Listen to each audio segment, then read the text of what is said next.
दोस्तों आज की स्टोरी बहुत ही अच्छी है। इस स्टोरी का एंजॉय करें। महाराजा विक्रमादित्य प्रायः अपने देश की आंतरिक दशा जानने के लिए वेश बदलकर पैदल घूमने जाया करते थे। एक दिन घूमते घूमते एक नगर में पहुंचे। वहां का रास्ता उन्हें मालूम न था। राजा रास्ता पूछने के लिए किसी व्यक्ति की तलाश में आगे बढ़े। आगे उन्हें एक हवलदार सरकारी वर्दी पहने हुए दिखा। राजा ने उसके पास जाकर पूछा, महाशय, अमुक स्थान जाने का रास्ता क्या है? कृपया बताइए। हवलदार ने अकड़ कर कहा, मूर्ख, तू देखता नहीं मैं हवलदार हूँ। मेरा काम रास्ता बताना नहीं है। चल हट, किसी दूसरे से पूछ। राजा ने नम्रता से पूछा, महोदय, यदि सरकारी आदमी भी किसी यात्री को रास्ता बता दें तो कोई हर्ज तो नहीं? खैर, मैं किसी दूसरे से पूछ लूँगा, पर इतना तो बता दीजिए कि आप किस पद पर कार्य करते हैं? हवलदार ने भौहें चढ़ाते हुए कहा, अंधा है? मेरी वर्दी को देखकर पहचानता नहीं कि मैं कौन हूँ? राजा ने कहा, शायद आप पुलिस के सिपाही हैं। उसने कहा, नहीं, उससे ऊंचा। तब क्या नायक हैं? नहीं, उससे भी ऊंचा। अच्छा, तो आप हवलदार हैं? हवलदार ने कहा, अब तू जान गया कि मैं कौन हूँ।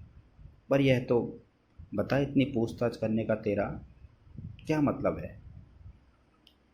और तू कौन है? राजा ने कहा, मैं सरकारी आदमी हूँ। सिपाही की ऐंठ कुछ कम हुई। उसने पूछा, क्या तुम नायक हो? राजा ने कहा, नहीं, उससे ऊंचा। तब क्या आप हवलदार हैं? नहीं, उससे भी ऊंचा। तो क्या आप दरोगा हैं?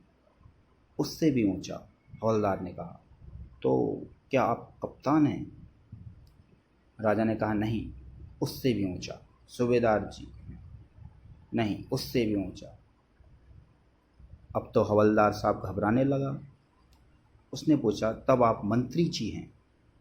राजा ने कहा, भाई, बस एक सीढ़ी और बाकी रह गई है। सिपाही ने गौर से देखा तो सादी पोशाक में महाराजा विक्रमादित्य सामने खड़े हैं। हवलदार के होश उड़ गए। वह गिड़गिड़ाता हुआ राजा के पांव पर गिर पड़ा और बड़ी दीनता से अपने अपराध की माफ़ी मांगने लगा।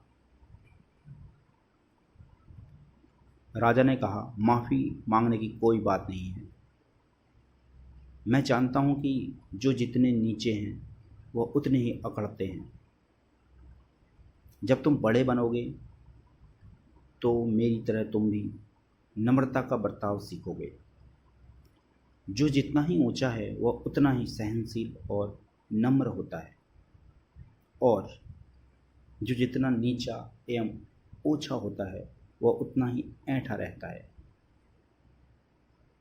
इसलिए कहा गया है, दुष्ट व्यक्ति के पास विद्या हो तो वह विवाद करता है,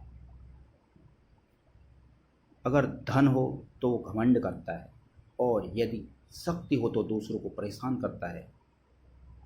यह दुष्ट व्यक्ति की निशानी है दोस्तों। वही साधु प्रकृति का व्यक्ति विद्या ज्ञान देने में, धन देने में और शक्ति दूसरों की रक्षा करने में खर्च करता है। यही थी आज की story. I hope you enjoy and like this story too.